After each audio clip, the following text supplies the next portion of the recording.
Yo con mis compañeros de piso estoy muy bien, la verdad.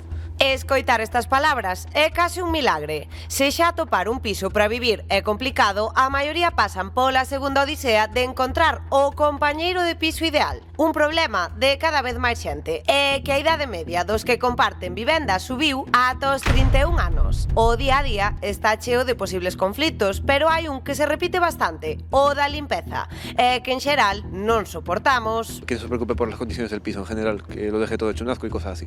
Sí, ese prato sen lavar no lavavaixelas nun mal día pode rematar nunha boa discusión. Hay veces que es un descontrol porque quedan muchos platos encima de las vajillas y todo. A mí non me gusta que me boten en cara mellor que me deixe un prato aí sucio. A limpeza súmase outro cabalo de Troia, os ruidos. Yo lo que no soporto es que haya mucho ruido por las noches, depende de la hora y depende del día. E a cousa é aínda peor cando a convivencia é múltiple, algo moi habitual en España, onde se calcula que hai de media 3 persoas por vivenda. E onde collen 2, non sempre collen 3. Conflictos personales, sé que de más gente y tal, pues puede haber muchos problemas. Ollo, que a convivencia tamén pode ter cousas positivas, como a compañía e o apoio emocional que supón. Pero convén elixir ben con quen compartes teito, porque ás veces 2 son multitude.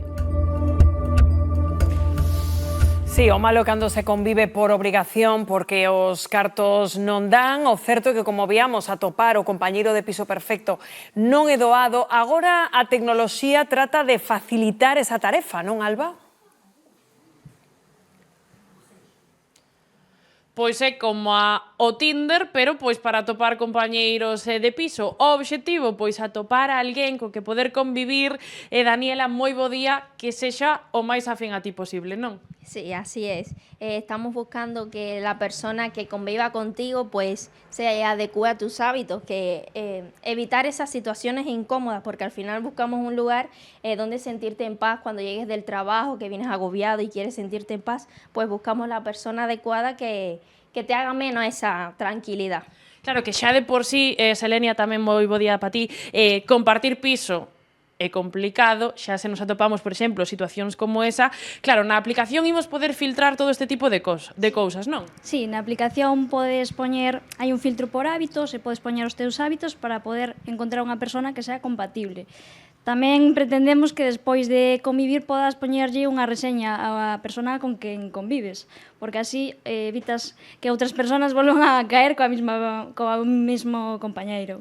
Claro, dicía eu, é como unha especie de Tinder, non? Que pasa se facemos match pois con esa persona que dicimos, pois igual sí que quero compartir piso con ela? Bueno, pues te permite como tener una primera toma de contacto. Puedes chatear y si son compatibles, pues pueden a través de ahí solicitar una visita a un piso, que es lo que queremos hacer, y somos como intermediarios entre la persona que busca el piso y el compañero y la inmobiliaria, para que tengan pues esa primera toma de contacto y no sea todo como a lo desconocido. Claro, dicir, ti fas ese match, digamos, non? Póñeste en contacto ca persoa, pero claro, supoño que pasará como no Tinder, haberá tamén moita mentira. Como nos aseguramos de que imos poder convivir tranquilamente? Por suposto, pode haber mentiras como en calquer cousa. Tes a primeira toma de contacto, podes falar coa persona e desde a aplicación solicitar á inmobiliaria unha visita. Ademais, despois de convivir con esa persona, podes poñer unha reseña. Entonces, claro, se ti estás na aplicación e buscas un compañeiro, xa ves que é o que teñen malas reseñas, non lle falas. Xa non lle falas. Xa queda descartado. Pois a verdade é que é un proxecto curioso que aínda está por aí en proceso, vos falta aí un empurrón final, non? Sí, la verdad es que estamos buscando como la financiación para poder llevarlo e impulsarlo. Queremos presentarnos más eventos que nos puedan pues ganar ese premio para poder impulsarlo, o inversores que quieran invertir en nosotros. Pois nada, aí queda o chamamento. Moitas grazas, chicas. Xa vedes, compañeiras, a ver se o Tinder este dos compañeiros de piso, temos que buscarlle un nome, ahora o pensaremos, pois funciona ou non funciona.